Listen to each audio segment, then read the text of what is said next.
Welcome back, everyone, to another week in our journey through Colossians together.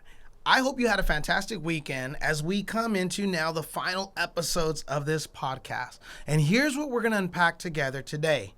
Some sins don't fade, they must die. All right, let's continue on in chapter 3 and let's turn to verses 5 through 9. It reads as follows: Put to death, therefore, whatever belongs to your earthly nature: sexual immorality, impurity, lust, evil desires, and greed, which is idolatry. Because of these, the wrath of God is coming. You must walk in these ways in the life you once lived. But now you must also rid yourselves of all such things as these: anger, rage, malice, slander, and filthy language from your lips. Do not lie to each other, since you have taken off your old self with its practices. Okay, Paul comes out swinging, and I love it. But it reminds me of another story that I want to read to you. A grandfather wanted to teach his grandson an important life lesson. He said to his grandson, "A fight is going on inside me," he said to the boy. "It is a terrible fight, and it is between two dogs. One is evil. He has anger, envy, sorrow, regret, greed, arrogance, self-pity, guilt, resentment, inferiority, lies, false pride, superiority, and ego." He continued, "The other is good. He is joy, peace, love, hope, serenity, humility, kindness, benevolence, empathy, generosity, truth, compassion, and faith. The same fight is going on inside you and inside of every other person too." The grandson thought about it for a moment, and then he asked his grandpa, "Which dog will win?" And the grandfather replied, "The one you feed." Maybe you've heard that story before.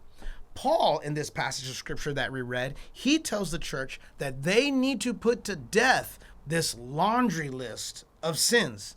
Now, if Paul is addressing these things, well, it's because they needed to be addressed. These were things that were plaguing the church of Colossae, and they were eating away at the mission of the church. And Paul was wanting to right this ship. So when he tells them to put these sins to death, you need to know that the capacity to do these things not only existed in them, but hear me, they also exist in us. We have the capacity to, like Paul says, have impurity, lust, evil desires, and greed. And the command on how to handle these is simple. It was clear then, and it's clear now. You need to kill them. Have you noticed in the church today, there's been an effort to almost stop using the word sin to describe sin? Instead, people will say, "This is my struggle." Well, I understand what a struggle is, but if you don't ever win the struggle, I'm going to call it what it is. It's a sin. And here's the deal. You don't wrestle with sin. You have to find a way to kill it. That's the only way to overcome it. Because if you don't, here's what I know about sin. If you play with your sin or struggle with your sin, eventually your sin will kill you. Paul said the wages of sin is death. So today, here's what we're going to do. We're going to hold up this list that Paul gives us, and we're going to examine ourselves. We're going to examine our lives, and we're going to ask, have we been struggling with anything on this list? And then we're going to ask ourselves the real question: where have I been sinning against God? Where it's no longer a struggle. We just live in this way all of the time. And then here's what we're going to do. We're going to not only pray for forgiveness, but I'm going to challenge you.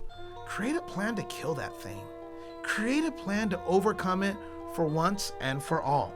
You can do this. I believe in you, and I can't wait to hear about your freedom story. Thanks for tuning in today. Tomorrow is a complement to today. So if you like today, tomorrow's a part 2 to it. We'll see you then.